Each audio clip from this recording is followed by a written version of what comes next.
Dites, ce type de bois ne brûle pas comme ça. Bah non. Vous savez, du chêne qui a 800 ans, c'est très dur. Essayer d'en faire brûler, enfin moi j'ai jamais essayé. Mais du vieux chêne, c'est pas évident du tout. Il faut mettre beaucoup de petits bois pour y arriver. Là je sais pas s'il y en avait. Non, j'arrête de plaisanter. Je crois que non, moi ça me stupéfie beaucoup. Et où vous mène cette réflexion? À quelle hypothèse elle vous amène?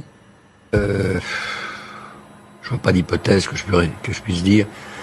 Quelle hypothèse on pourrait dire? Que ça a été vite. Qu'on aurait pu faire autre chose pour que ça n'aille pas aussi vite. Moi, je me perds en conjecture. Vous savez, on a fait à Notre-Dame, juste avant que je prenne ma retraite, c'est-à-dire dans les années 2010, on a remis à plat toute l'installation électrique de Notre-Dame. Donc, il n'y a pas de possibilité de court-circuit. On a remis à plat, et aux normes contemporaines, même en allant très loin, toute la détection et protection incendie de la cathédrale, avec des éléments de témoins de mesure, d'aspiration, etc., qui permettaient de détecter un départ de feu. J'avais en bas de la cathédrale 2 hommes en permanence qui sont là jour et nuit et qui sont là pour aller voir dès qu'il y a une alerte et appeler les pompiers dès que le doute est levé. Ils sont là en permanence? En permanence, oui. Pourrait-il avoir, excusez-moi, de défaillance de mécanisme d'alerte? Impossible? Tout est possible. Tout est possible.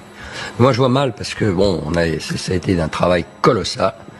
Et puis, vous savez, c'est comme dans tous ces chantiers de monuments historiques, surtout à Notre-Dame, on a un encadrement technique, normatif, de contrôle, etc., qui est considérable, qu'on ne voit nulle part ailleurs, qui est considérable. Donc là, je veux dire que je suis quand même assez stupéfait. Et pendant les 13 années où vous avez été l'architecte en chef du bâtiment, vous n'avez pas eu connaissance de départ de feu ça n'est jamais arrivé? Non. Je suis ravi. On voit bien quand même que les travaux de restauration d'un monument historique qui date de tant de siècles accentuent la fragilité du monument lui-même. Et l'un des problèmes qui se pose aussi, c'est la surveillance de ce type de chantier. C'est-à-dire qu'il est quand même